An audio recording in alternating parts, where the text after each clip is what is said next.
সারি বেঁধে তিনটে লাইন করে লাল লাল ছোট ছোট পিঁপড়া সামন্ত বাবু দুটো পা লক্ষ্য করে এগিয়ে চলেছে। দেখুন স্যার, দেখুন দেখুন সামন্ত বাবু দুটো পা ঢুকে পড়েছে। ছোট ছোট পিঁপড়া কি করে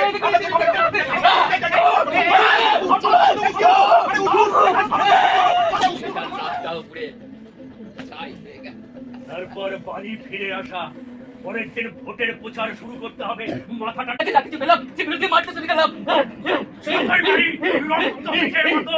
মাটি ফুলে উঠে আসতে লাগলো, ছড়িয়ে পড়তে লাগলো শরীরের এখানে ওখানে চারিদিকে। সেই সময় থেকে ওরা আমার পিছু ছিল না, সেখানে যাই তারা করে আমার খেতে চাই না, ঘুমোতে চাই না, আমার কষ্ট দেয়।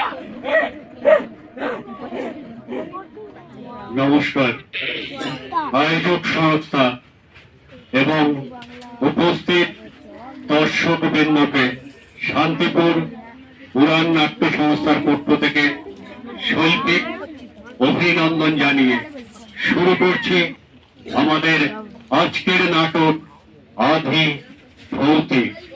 রচনা সুব্রত কাঞ্জিলাল, নির্দেশনায় কার্তিক হালদার, উপস্থাপনায় শান্তিপুর উড়ান। নাটক আধি ভৌতিক। সরি, দেখেছেন ফোনটা সাইলেন্ট করতে ভুলে গেছি। আসলে নাটক শুরু হচ্ছে তো, প্লিজ আপনারা কেউ আমার মতো ভুলটা করবেন না, কেমন? আপনারা সবাই ফোনটাকে সাইলেন্ট মোডে রাখবেন। হ্যালো, হ্যাঁ হ্যাঁ সামন্ত বাবু, হ্যাঁ হ্যাঁ বলুন।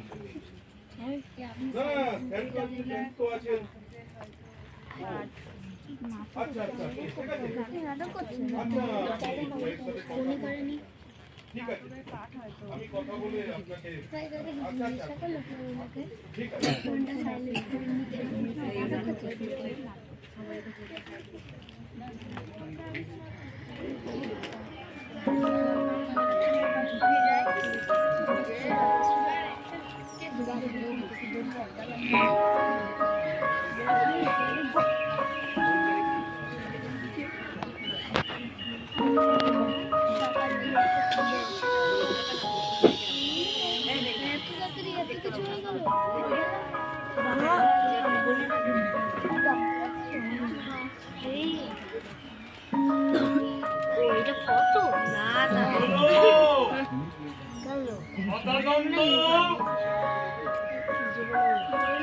আর কত দেরি করবে?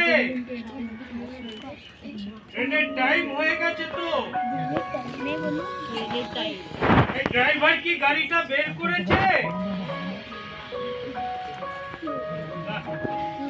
এরপর বেরোলে তো ট্রেনটা মিস হয়ে যাবে। এই শোনো, তুমি আমার মালপত্রগুলো সব গাড়িতে তুলে দাও। আপনি রেডি হয়ে গেছেন স্যার? কথা না বাড়িয়ে মালপত্রগুলো সব গাড়িতে তোলো। একটা কথা ছিল স্যার। গাড়িতে যেতে যেতে তোমার সব বক্তব্য শুনবো। না মানে বলছিলাম স্যার, বড্ড বাচালের মতো কথা বলো আজকাল। দেখো তো, দেখো ঘড়িটা, দেখো কটা বাজে দেখো। 8 ঘন্টার মধ্যে স্টেশনে পৌঁছতে না পারলে ট্রেনটা মিস হয়ে যাবে। না স্যার, একটা পেশেন্ট এসেছে। পেশেন্ট এসেছে, ভালো কথা। এই মানে আমি এখন পেশেন্ট দেখতে বসবো? তোমার মাথা ঠিক আছে তো? Emergency case sir. আমার ট্রেন ধরাটাও মোস্ট ইমার্জেন্সি। কাল সকালের মধ্যে কলকাতায় পৌঁছতে না পারলে সেমিনারটা অ্যাটেন্ড করা যাবে না। Serious patient sir. আচ্ছা, এখানে আমি ছাড়া কি আর কোনো ডাক্তার নেই? অনেক ঘাটের জল খেয়ে ওই স্যার আপনার কাছে এসেছে। আপনি স্যার একবারের জন্য পেশেন্টটাকে অ্যাটেন্ড করুন।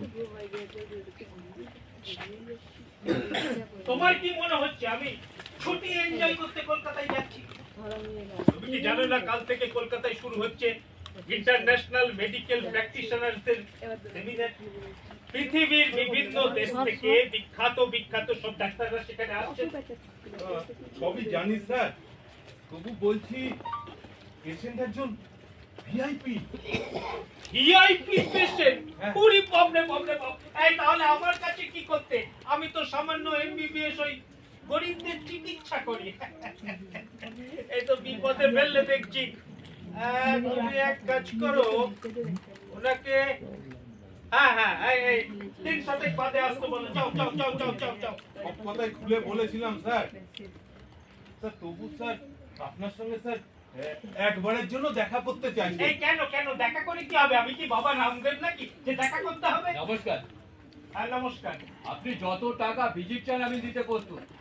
তাছাড়া আপনার ওই কলকাতা যাওয়াটা ক্যান্সেল হয়ে গেলে তার ক্ষতিপূরণও দিতে প্রস্তুত।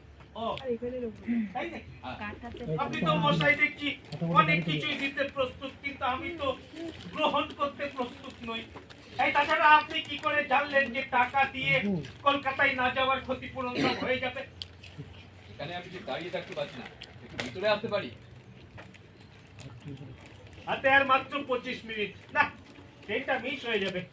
স্যার উনি এখানকার এমএলএ, বেশ কয়েকটা রাইস মিল, কোল্ড শতচন্দ্র, আমি এই সব শুনতে চাইছি না। তুমি আমার মালপত্রগুলো নিয়ে গাড়িতে যাও তো, যাও যাও। আপনার সঙ্গে আমি মাত্র 1 ঘন্টা কথা বলবো, তারপরে আমার পার্সোনাল গাড়ি আপনাকে নিয়ে সোজা কলকাতায় পৌঁছে যাবে। কথা দিচ্ছি সকাল সকালই পৌঁছে যাবে, আর আপনি সেমিনারটাও অ্যাটেন্ড করতে পারবেন। হ্যাঁ স্যার, এই কথা কিন্তু উনি আমাকেও বলেছেন। সেমিনার আপনার মিস হবে না স্যার। হ্যাঁ। তো আমি যতই খারাপ হই না কেন, আমাকে বিশ্বাস করতে পারেন, আমার কাছ থেকে কোনো মিসবিহেভ পাবেন না। বেশ, আসুন। Only 30 minute. এই সদানন্দ, তুমি আমার মালপত্রগুলো সব গাড়িতে তোলো। আর ওই ড্রাইভার কি নাম ওর? পিকলু, পিকলু, ওকে বাড়ি চলে যেতে বলো। এই তুমি তো ড্রাইভ করতে পারো। হ্যাঁ এই তুমি আমার সঙ্গে কলকাতায় যাবে। আর শোনো, এই সারা রাত তোমাকে ড্রাইভ করতে হবে না, আমিও স্টিয়ারিং এ বসবো। যাও যাও যাও যাও যাও। ঠিক আছে স্যার, তাই হবে স্যার। যাও। আসুন আসুন। ভেবেছিলাম রাত্রিটা ঘুমোতে পারবো, আপনি তো মশাই সব ভেস্তে দিলেন। বসুন বসুন। দেখুন মশাই, আপনি বসুন বসুন। আপনি ভিআইপি হন আর যাই হন, সেই জন্য কিন্তু আপনাকে বসতে বলছি না। আমি ডাক্তার, যে কোনো অসুস্থ মানুষকে পরিষেবা দেওয়াটাই আমার কর্তব্য। দেখি, এই ছটফট করবেন না, বসুন ঠিক করে। আরে হাতটা রাখুন। হ্যাঁ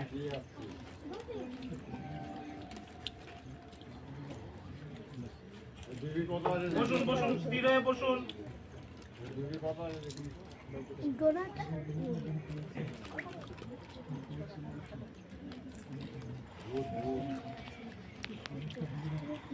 প্রেসার তো দেখছি আপনার নরমালি রয়েছে।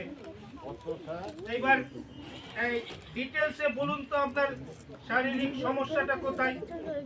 সদানন্দ যে বলছিল আপনি নাকি নানান রকম ডাক্তারের কাছ থেকে চিকিৎসা করে সব শেষে আমার কাছে এসেছেন। এখন ডিটেলসে বলুন, আপনার কষ্টটা কিসের বলুন।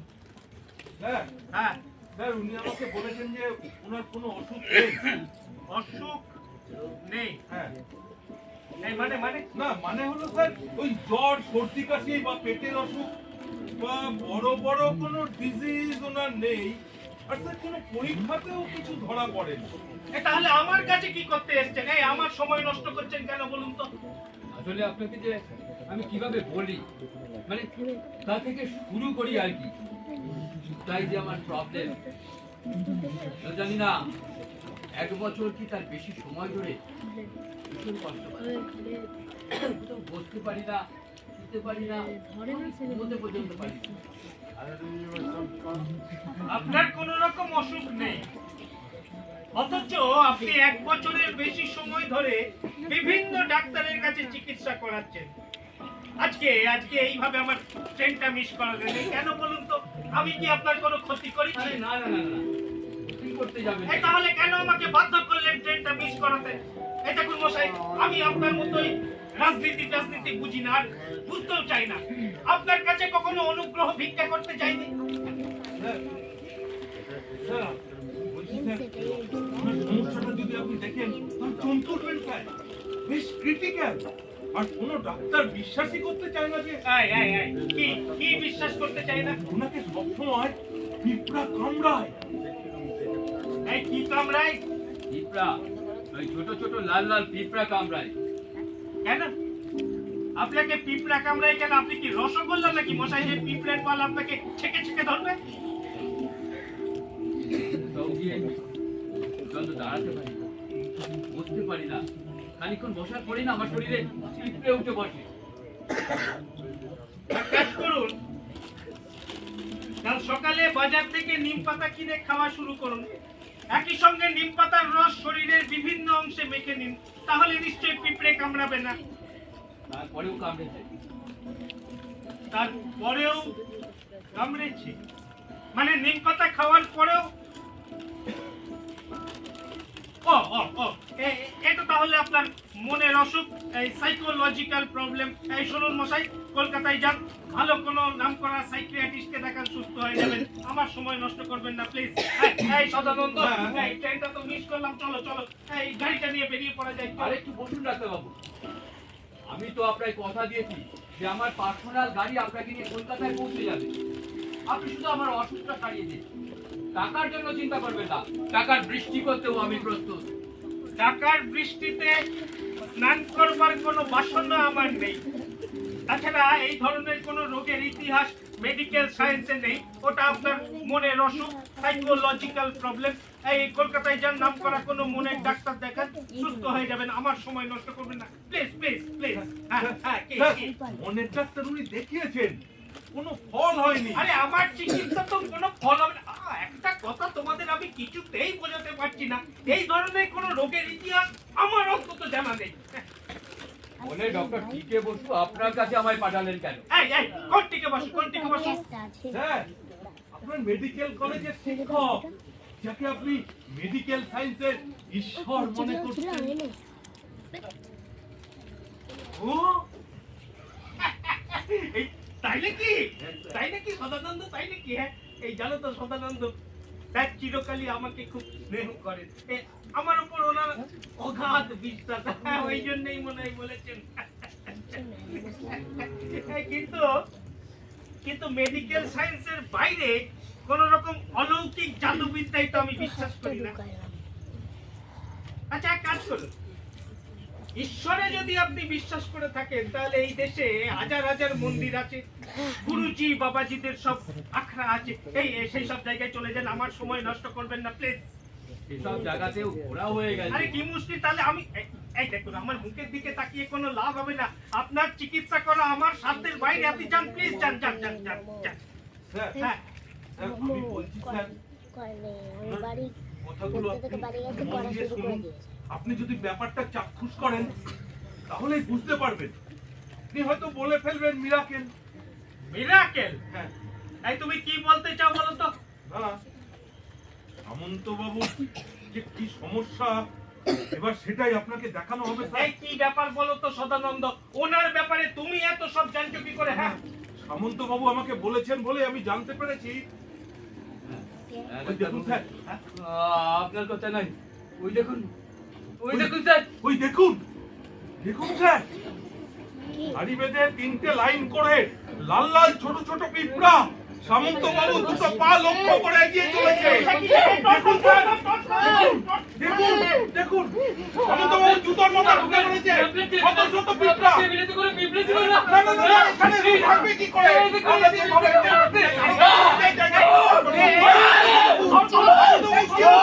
আরে উঠুন, উঠুন। কামড়াচ্ছিল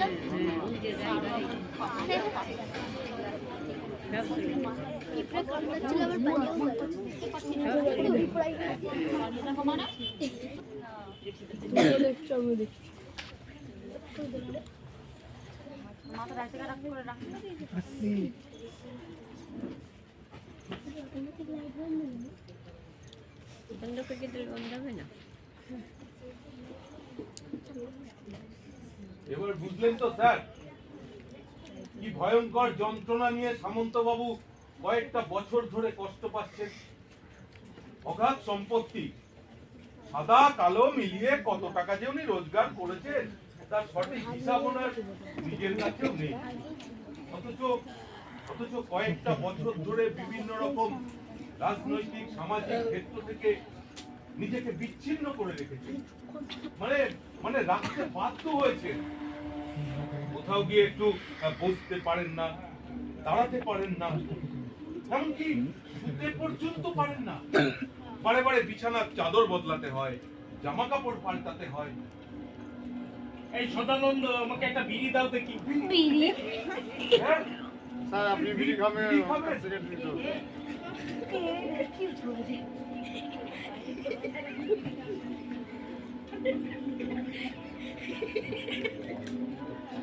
লাইটার দিতে হবে, লাইটার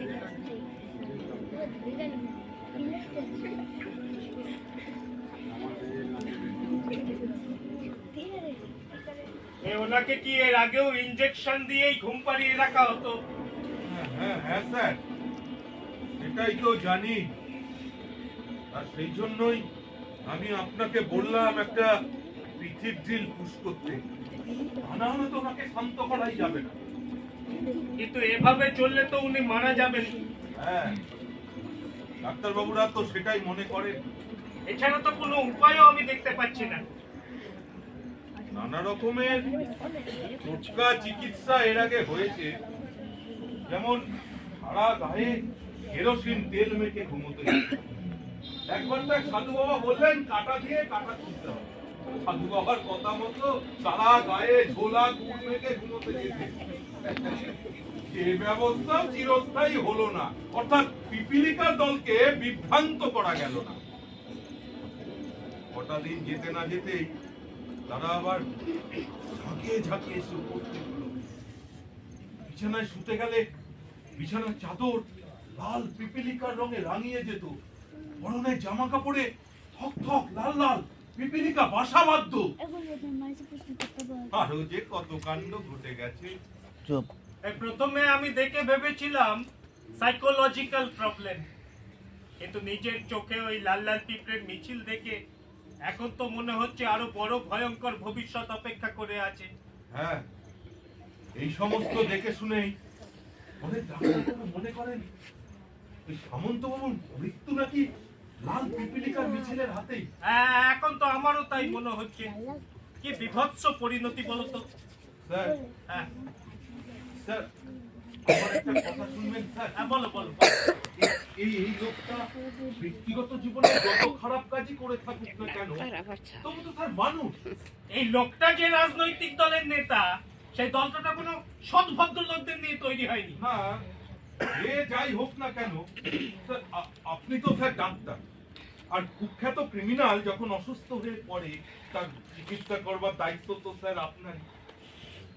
তাছাড়া স্যার আরেকটা কথা আছে, আগামীকাল আপনি যে সম্মেলনে যাবার কথা ভেবেছেন বা প্রস্তুত হয়ে উঠেছেন, সেই ডাক্তারদের সম্মেলনে পৃথিবীর বিভিন্ন দেশ থেকে আসা ডাক্তার বাবুরা তাদের ডাক্তারি বিদ্যার বিভিন্ন দিক নিয়ে আলোচনা করবেন, হয়তোবা নতুন দিশাও দেখাবেন। স্যার, আমি বলছি স্যার, এই আশ্চর্য লোকটা ও তার রোগ নিয়ে আপনি গবেষণা শুরু করুন, আপনার সামনে সেই সুযোগ অপেক্ষা করছে। আর এই লোকটাকে যদি আবার সুস্থ করে সামাজিক জীবনে ফিরিয়ে দিতে পারেন। তুমি তুমি ঠিক কথাই বলেছো সদানন্দ। এই ধরনের চ্যালেঞ্জিং সুযোগ তো খুব বেশি আসে না। তবে আমি একটা অন্য কথা ভাবছি। কি কথা স্যার? কিছুতেই বুঝে উঠতে পারছি না কি করে এই লাল পিঁপড়ের রহস্য ভেদ করা যায়, মানে কোথা থেকে শুরু করা যায়। চিকিৎসা শাস্ত্রে এই ধরনের সমস্যার সমাধান কি আদৌ সম্ভব? স্যার, আপনার মুখে আমি একটা রোগীর কথা শুনেছি, ডাক্তারি জীবনের শুরুতে আপনি তার চিকিৎসা করেছিলেন। তুমি কার কথা বলছো বলো তো? ওই লোকটা আমাদের এই সামন্ত বাবুর মতোই বেশ প্রভাবশালী মানুষ ছিলেন। তার শরীরের চামড়া গন্ডারের চামড়ার মতো হয়ে যাচ্ছিল, ইঞ্জেকশন পুশ করতে গেলে নিডিল ভেঙে যাচ্ছিল। হ্যাঁ, মনে পড়েছে। হ্যাঁ, এই বাহ সদানন্দ, বাহ। তোমার তো দেখছি সব কথাই বেশ মনে থাকে। বাহ। কিন্তু সদানন্দ, সেই লোকটাকে তো আমি সুস্থ করতে পারিনি। আপনারা তিনি নিজেই সুস্থ হতে চাননি। হ্যাঁ, তবে স্যার, এই লোকটা চিকিৎসা করতে গিয়ে আপনি যে মেথড বেছে নিয়েছিলেন, মানে এই একই পদ্ধতি যদি এখানেও, মানে আমি বলতে চাইছি স্যার, সেদিন একটা মানুষের গন্ডারের রূপান্তরিত হবার রহস্যকে আপনি যেভাবে হেড করেছিলেন, ঠিক একইভাবে যদি এবারেও That's right. সেই মজা এলো That's right, that's right, that's right. Sadananda, তোমাকে অসংখ্য ধন্যবাদ, অসংখ্য ধন্যবাদ।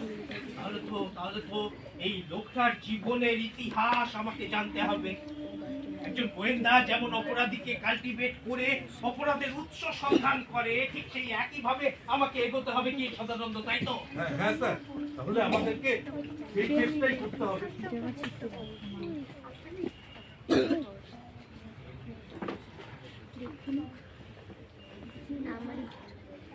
কিন্তু সামন্ত বাবু কি আমাকে সাহায্য করবেন? তিনি কি আমাকে জানাবেন তার জীবনের নানা ঘটনার ইতিবৃত্ত? হয়তো জানাবেন, আর যদি না জানান আমাদেরকে খুঁজে বার করতে হবে। কিছুই খুঁজে পাওয়া যাবে না। কে? ঘুরে ঘুরে দেখলে কে ওখানে? কে? যদি বা খুঁজে পাওয়া যায়, কিছুই প্রমাণ করা যাবে না। এই বাইরে কে কথা বলে? ভূত আর ভগবান, এসব নিয়ে বছরের পর বছর তর্ক বিতর্ক চলে আসছে। কেউ কি প্রমাণ করতে পেরেছে ভূত আর ভগবানের অস্তিত্ব? আপনি যেই হন না কেন ভেতরে আসুন। আসতে পারি, দাঁড়িয়ে দেবেন না তো? আরে এটা ডাক্তারখানা, এখানে সবার প্রবেশ অধিকার আছে। আপনি ভেতরে আসুন। আহ! আহ! আলোটা সরিয়ে দেন। উঠে পড়লে শালা করে। তাছাড়া দিনের আলোতে তো বেরোতে পারি না, তাই রাতের অন্ধকারেই চলাফেরা করি। আপনি কি ভূত যে দিনের আলো সহ্য করতে পারেন না? কি জানে তবে রাতের অন্ধকারে আমাকে দেখলে অনেকে ভয় পায়। এখানে এসেছো কি করতে? আর বাইরে থেকে কিসব বলছিলেন, তার অর্থ কি? আপনার শরীরে কি কোনো সমস্যা আছে? রোগ ব্যাধিতে কষ্ট পাচ্ছেন? সে তো অনেক কাল ধরে পাচ্ছি। বেশ কয়েক বছর আগে আমাদের বাড়িতে আগুন লেগেছিল, তো এই আগুন নেভাতে গিয়ে আমার শরীরের অনেকটা অংশ ঝলসে গিয়েছিল। তখন চিকিৎসা করাওনি কেন? তাই এতদিন পরে কি মতলব নিয়ে এসেছেন? আগুন তো লেগেছিল আমাদের গ্রামের আরো অনেকগুলো বাড়িতে। বলা যায় অনেকে সেদিন জ্যান্ত পুড়ে মরেছিল। আপনি কোন গ্রামের কথা বলছেন? আচ্ছা, সেই মন্ডল সম্প্রদায়ের পাশে যে মুসলিম সম্প্রদায়। ঠিক ধরেছেন, গ্রামের জ্যান্ত মানুষেরা, মানে যারা সেদিন ওই বেঁচে গেছিল, তারা তো সবাই এদিক ওদিক পালিয়ে বেঁচেছে।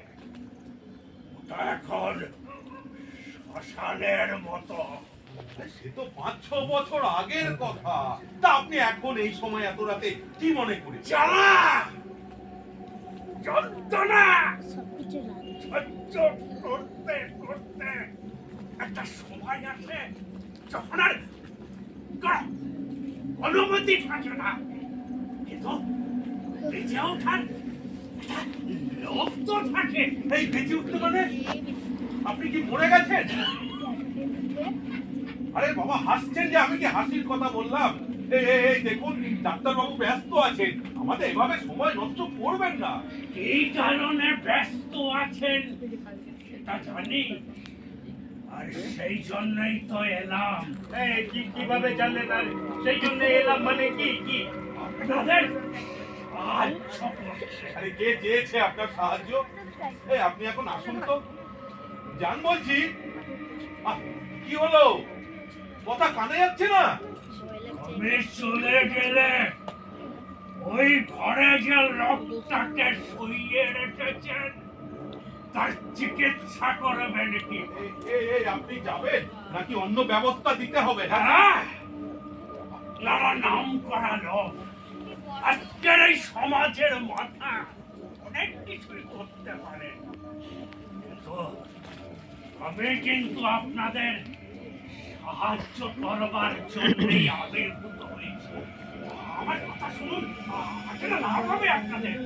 এই সত্যি করে বলুন তো কি চান আপনি? ওই লোকটার লাল পিঁপড়ের রহস্যের উদ্ঘাটন করতে। আশ্চর্য, ওই লোকটাকে আপনি চেনেন? আরে বাবা, এই অঞ্চলের সবাই তাকে চেনে। আচ্ছা, সবার চেনার সঙ্গে আপনার চেনার কোনো পার্থক্য আছে কি? এতক্ষণ কথা বলে তাহলে কি বুঝলেন? আপনারা যে লাল পিঁপড়ের রহস্য নিয়ে সবাই চলে ভাসছেন, সেটা বুঝতে পারছি। স্যার, স্যার, আমি কিছুতেই বুঝতে পারছি না কয়েক ঘন্টার মধ্যে আমাদের ডিসপেন্সারির খবর বাইরে কিভাবে চলে গেল। তাই তো যদি বলি ওই লোকটাকে যেভাবে লাল পিঁপড়ের মিছিল সকাল সন্ধ্যে তাড়া করে বেড়াচ্ছে, ঠিক সেইভাবে ওই লোকটার সকাল সন্ধ্যের গতিবিধি চারিদিকে প্রচার হয়ে যাচ্ছে। বামন, আমাকে রাখবেন, তাড়িয়ে দেবেন।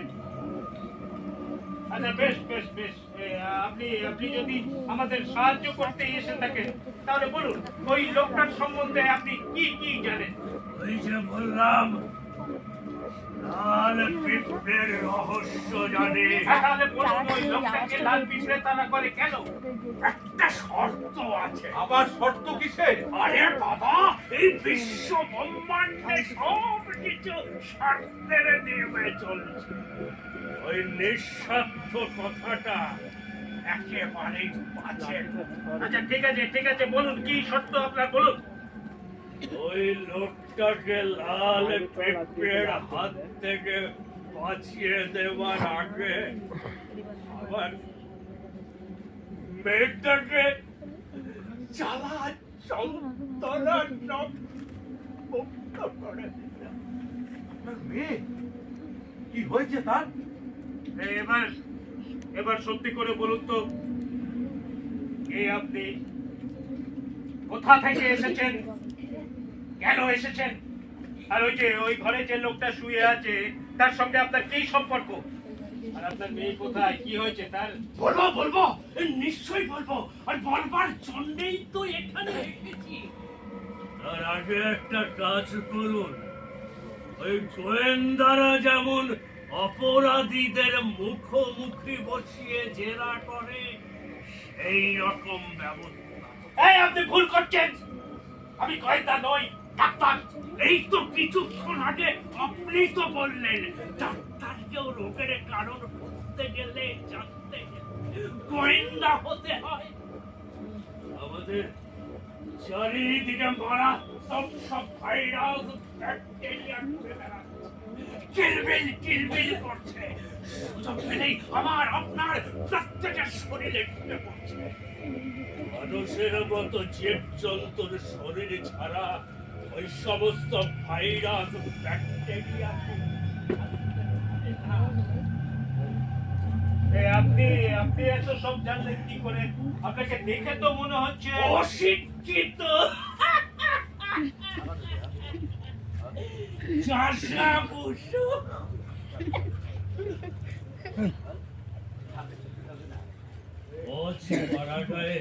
আমি কোথায় 14 পুরুষের বাস ছিল। এককালে কটা শুনে শেষ হতো? জমি জমা সব ছিল। ওই সমস্ত হাঙর কুমিরদের সৌজন্যে আজ সব গেছে। এছাড়া আমাদের পিতৃপুরুষের একটা অন্যরকম পেশা ছিল, কবিরাজি। বেশ কয়েক বছর আগে ওই কলকাতায় গিয়ে না একটা আয়ুর্বেদিক কলেজে ভর্তি হয়েছিলাম, তাই না? ও, আপনিও তাহলে ডাক্তার? না, সেরকম কিছু নয়। আপনারা হলেন আমাদের কাছে ভগবানের মতো। আমরা হলাম এই সমস্ত গরিব দুর্বল মানুষদের অতি সাধারণ রোগের আপনার কথা শুনে কিন্তু এই দেখুন, আপনাকে যদি খারাপ কিছু কথা বলে থাকি ক্ষমা করে দেবেন। আরে না রে মশাই, সেটাই তো স্বাভাবিক।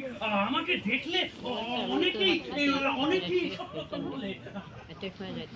আপনি তাহলে বলছেন যে হেমন্ত বাবুর মুখোমুখি হতে চান? বিলক্ষণ। তবে তার আগে আমার মেয়েটাকে যে দেখতে হবে। আপনার মেয়ে মানে এই কি মুশকিল, একটা মেয়েকে বাইরে দাঁড় করিয়ে রেখেছেন। নিয়ে আসুন। আমার মেয়েটাও আমার মতো দিনের আলোতে বেরোতে পারি না, ওই রাতের অন্ধকারেই আমরা চলাফেরা করি। আসলে ওকে দেখলে না অনেকে ভয় পায়। ভয় পায় মানে? খুব খারাপ দেখতে? খারাপ কুৎসিত দর্শনের মেয়েরাও তো রাস্তাঘাটে চলাফেরা করে, বিয়ে খাওয়া করে সংসার ধর্ম করে, কিন্তু আমার এই থামলেন কেন? বলুন আপনার মেয়ে কি বলুন।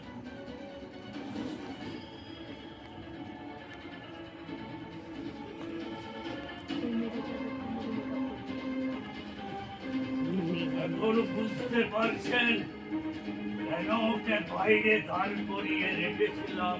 এই কি হয়েছে ওর? দুষ্ট নাকি আরো ভয়ঙ্কর কিছু? মাংস বোঝা গন্ধ না? দেখুন, আপনারা তো ডাক্তার, নাম করা চিকিৎসক। ওর মুখের আবরণ সরিয়ে দেখুন ওর কি হয়েছে।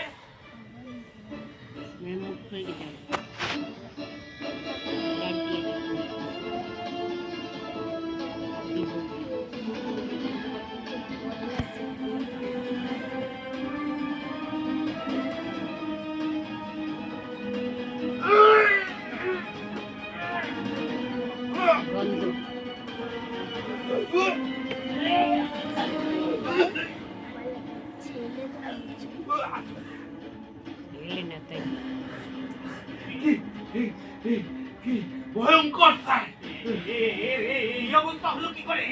কি বিভৎস! ওর মুখে চোখ না কিচ্ছু নেই, মানুষের কঙ্কালের মতন। মানুষের শরীর থেকে রক্ত বের করছে।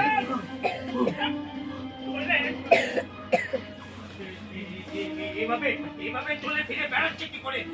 এই সদানন্দ, এর শরীরে ইনজেকশন দেওয়ার মতো ভেন বা মাসল তো কিছুই নেই। এই আপনি হাসছেন? এখানেও ওই লাল পিঁপড়ের রহস্য ঘনীভূত হয়ে আছে। এই দেখুন, নাটকবাজি না করে খোলাখুলি বলুন তো। খোলাখুলি তো বলবার চেষ্টা করছি। আমার এই মেয়েটাকেও ঝাঁকে লাল পিঁপড়ে আক্রমণ করেছে। কেন কি করেছিল? একটা লোকের কথায় বুদ্ধি হারিয়ে ফেলেছিল। একটা দুষ্ট লোককে ভালো লোক ভেবে সম্পর্কে জড়িয়েছিল। শরীর মন সব দিয়ে তাকে বিশ্বাস। এই নাটকের ডায়লগ বন্ধ করুন তো, নাটকের ডায়লগ বন্ধ করুন। এই ধরনের চেনা সংলাপ, চেনা ডায়লগ দিয়ে ডাক্তারদের কোনো কাজ হয় না। আমি জানতে চাইছি এই মেয়েটাকে লাল পিঁপড়ে আক্রমণ করলো কেন, সেটা বলুন। আর এই হেমন্ত বাবুর ঘটনার সঙ্গে আপনার মেয়ের ঘটনার সম্পর্কটা কি? সত্যি কথা বললে বিশ্বাস করবেন কি? আপনারা তো লজিক খুঁজবেন, রাজনীতি খুঁজবেন, নানান রকম বিতর্কের ঝড় তুলবেন। ফালতু কথা ছাড়ুন তো, ফালতু কথা ছাড়ুন। আমি যা জানতে চাই সেটা বলুন। এই মেয়েটা কথা বলতে পারে, কানে শুনতে পাই, এই খাওয়া দাওয়া করে কিছু? কি হলো, চুপ করে আছেন কেন? ডাক্তার বাবু যেটা জানতে চাইছে বলছেন না কেন? আর আপনার মেয়ের এই অবস্থা ঠিক কবে থেকে হয়েছে? আপনারা আমাদের গ্রামের অগ্নিকাণ্ডের কথা সকলেই জানেন। পুলিশ না কেন? কিন্তু যেটা জানেন না সেটা হচ্ছে ওই অগ্নিকাণ্ডের কারণটাকে। এই দেখুন, এই সমস্ত ঘটনা আজকাল যখন তখন যত্র তত্র ঘটছে, আর এই সমস্ত ঘটনার একটাই কারণ হচ্ছে রাজনীতি আর ভোট নীতি। ক্ষমতা দখল করো, করে লুটপাট করো। এই শুনুন, আমাদের এইসব জানবার কোনো দরকার নেই। নিশ্চয়ই জানবার দরকার নেই। আপনারা ডাক্তার, নামকরা চিকিৎসক, আন্তর্জাতিক সেমিনারে বক্তৃতা করেন, ভাইরাস ব্যাকটেরিয়া নিয়ে নানান রকমের রিসার্চ করেন, কিন্তু ভাইরাস ব্যাকটেরিয়ার জন্ম কাহিনী নিয়ে আপনাদের কোনো আগ্রহ নেই। এই পৃথিবীটা সূর্যের চারিদিকে ঘোরে, কিন্তু কেন ঘোরে সেই প্রশ্নের উত্তর জানার কোনো আগ্রহ নেই আপনাদের। চন্দ্র, সূর্য, পৃথিবী যখন একই সরল রেখায় চলে আসে তখন চন্দ্রগ্রহণ, সূর্যগ্রহণ হয়। কিন্তু কেন হয়, কেন একই সরল রেখায় চলে আসে সেই প্রশ্নের উত্তর জানার কোনো আগ্রহ নেই আপনাদের। আচ্ছা, বেশ বেশ বেশ, বলুন বলুন, আপনাদের গ্রামের অগ্নিকাণ্ডের কারণ কি ছিল বলুন। আমার এই মেয়ে। এই ব্যাখ্যা করুন, ব্যাখ্যা করুন, কি করেছিল আপনার মেয়ে, ব্যাখ্যা করুন। আগেই তো বললাম, একটা লোককে ভালোবেসেছিল, ভালোবেসে তার বিছানায় উঠেছিল, তারপর খুন হয়েছিল। খুন খুন হয়েছিল মানে?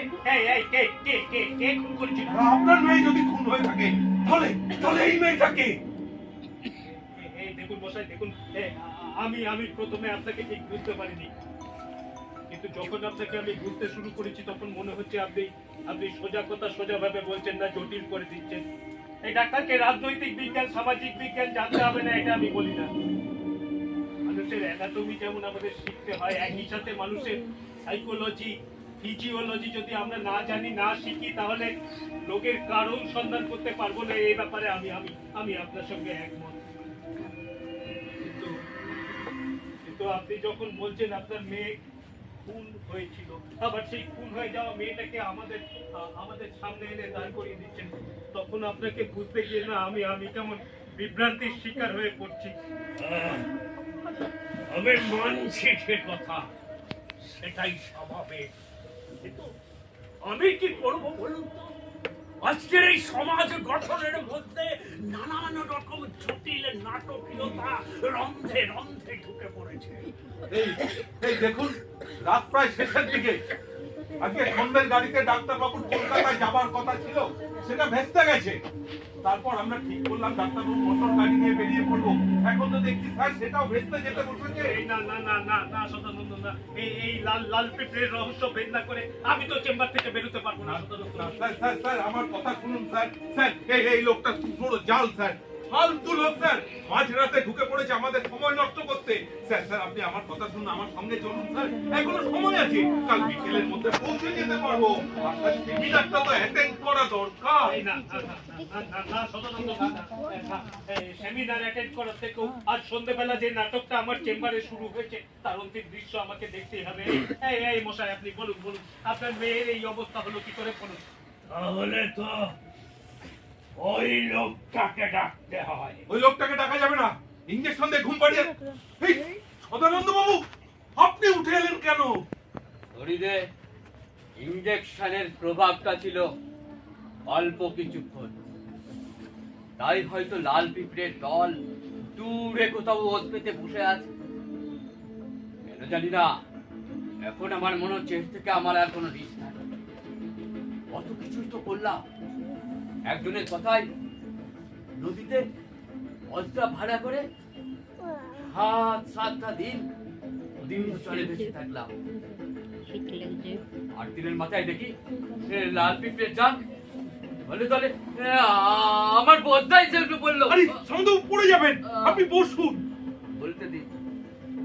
বলতে দিন আমার জন্মেছিলাম নিম্ন মৃত্যু পরিবেশ। তারপর কখন যে কি সব ঘটে গেল, রাজনৈতিক ক্ষমতার অলিন্দে নিজেকে আবিষ্কার করে ফেললাম। মনে হতে লাগলো এই চারিদিকে ভোগ করবার জন্য যা কিছু সম্পদ রয়েছে সেগুলি আমার চাই। আমার হাতের রং উজ্জ্বল হয়ে উঠলো, মুখের 32টি দাঁত ক্রমশ বেরিয়ে আসতে লাগলো, বাঘের মতো ঝাঁপিয়ে পড়লাম, শুরু করে দিলাম লুটপাট। সামনে কোনো প্রতিদ্বন্দ্বী ছিল না। তখন থেকেই শুরু করে দিয়েছিলাম লাল পিঁপড়েগুলোকে পায়ের তলায়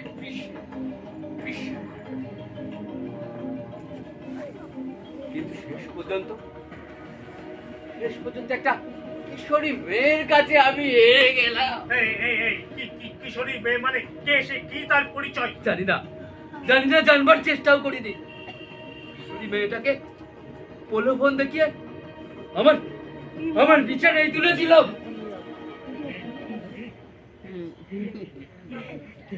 তারপর ওর রক্ত মাংস পর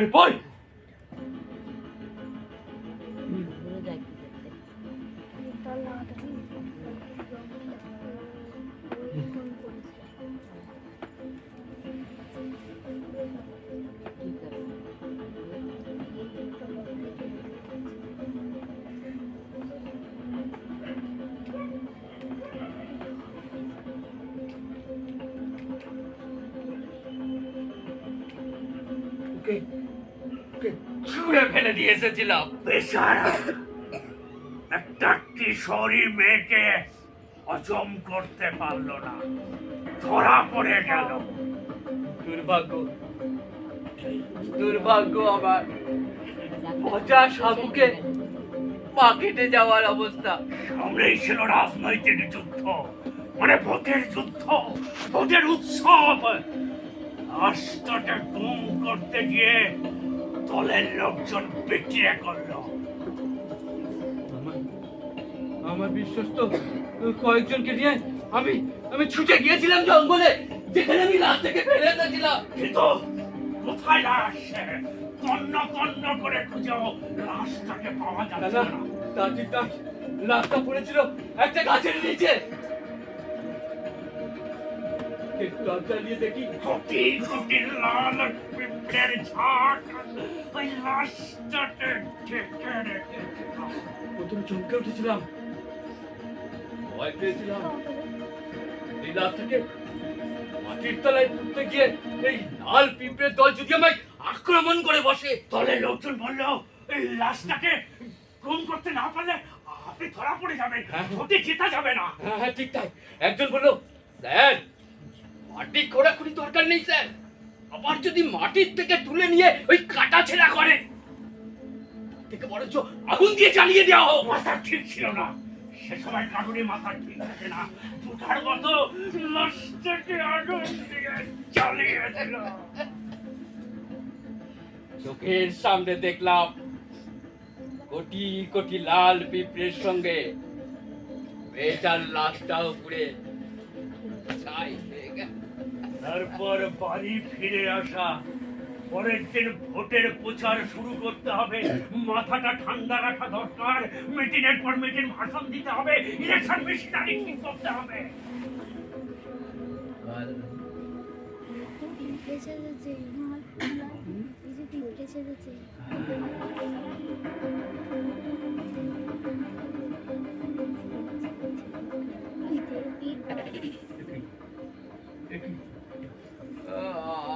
আমার ঘরের দরজা দিয়ে লাল পিঁপড়েগুলো আমার ঘরে হচ্ছে কেন? আমি হাতের কাছে যা কিছু পেলাম সেগুলো দিয়ে মারতে চলে গেলাম। সবাই বাড়ি রক্ত মেঘের মতো মাটি ফুঁড়ে উঠে আসতে লাগলো, ছড়িয়ে পড়তে লাগলো শরীরের এখানে ওখানে চারিদিকে। সেই সময় থেকে ওরা আমার পিছু ছেড়ে না, যেখানে যাই তারা করে আমার খেতে দেয় না, ঘুমোতে দেয় না, আমার কষ্ট দেয়। বাচ্চাটাও করছে শেষ হয়ে গেল চলো কি এখনো শেষ হয়নি।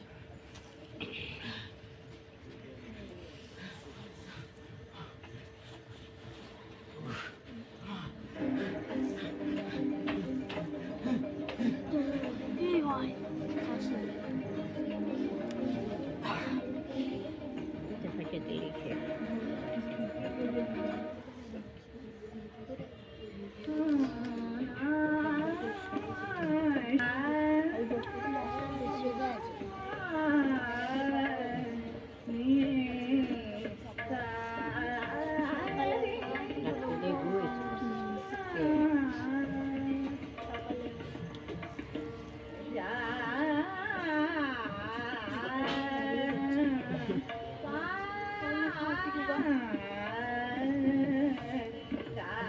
স্যার বেগম ঘরে স্যার স্যার ফোন দেখলে সাধারণত আসলে একটা নাটক পড়তে পড়তে না চোখটা লেগে গেছিল। কি নাটক স্যার? সুব্রত কাঞ্জিলালের লেখা আদি ভৌতিক। তুমি এত লেট করলে কেন সদানন্দ? না স্যার, অসুবিধা নেই স্যার, ট্রেন 1 ঘন্টা লেটে চলছে। চলুন স্যার, আমরা বেরিয়ে পড়ি, ট্রেন পেয়ে যাবো স্যার। স্যার, আসবার সময় একটা ঘটনা ঘটলো স্যার। ওই মোড়ের মাথায় এই এলাকার একটা তাপুতে নেতা ওই গলায় দড়ি দিয়ে স্যার ঝুলে পড়েছে স্যার। কি একটা অদ্ভুত অসুখে ভুগছিল। কি অসুখ?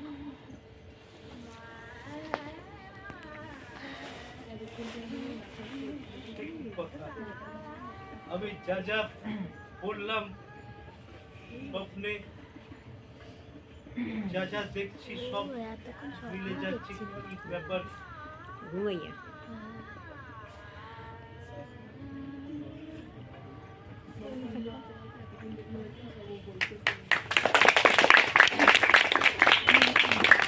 ধন্যবাদ শান্তি বরদা।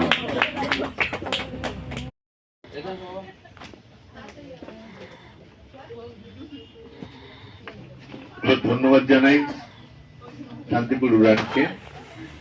এই মঞ্চে 50টি নাটক এ পর্যন্ত অভিনীত হলো, যার প্রথম নাটক করেছিল শান্তিপুর উড়ান, আর 50তম হলো শান্তিপুর উড়ান। আসলে আরেকটা তথ্য আছে, সে হচ্ছে এই মঞ্চে সব থেকে বেশিবার অভিনয় করেছে শান্তিপুর উড়ান। 4টে নাটক তারা এখানে করেছে। আসলে অকখর কোন অনুষ্ঠানে শান্তিপুর উড়ান থাকবে না, এটাও যেরকম কষ্টের হয়, আবার শান্তিপুর উড়ানের অনুষ্ঠানে অকখর থাকবে না, এটাও বোধহয় কষ্টের হয়। যাই হোক, এই সম্পর্কটাই অটুট থাকুক, ভালো থাকুক। থিয়েটারে এই সম্পর্ক ভাঙান নয়। রাত অনেক হয়েছে, আজকের সন্ধ্যাটা স্মরণীয় করে রাখবো। তার আগে আমরা শিল্পীদের সঙ্গে একটু পরিচিত হই। গৌরী হালদার, আর্য হালদার, সৌরভ তালুকদার, সুমিতাভ রায়, সঞ্জিত মল্লিক, সুদীপ্ত দত্ত, রাকেশ মহাজন, আমি কার্তিক হালদার। আজকের সন্ধ্যাটা স্মরণীয় হয়ে থাক। একটা ছোট স্মারক তুলে দিই কার্তিক হালদার তার হাতে। হালিশহর অকখর সদস্য অর্পণ ভট্টাচার্য স্মারকটি নিয়ে আসছে, আর তাপস্বী মিত্র অকখর সবথেকে পুরনো সদস্য তুলে দিচ্ছে কার্তিকদের হাতে। কার্তিক।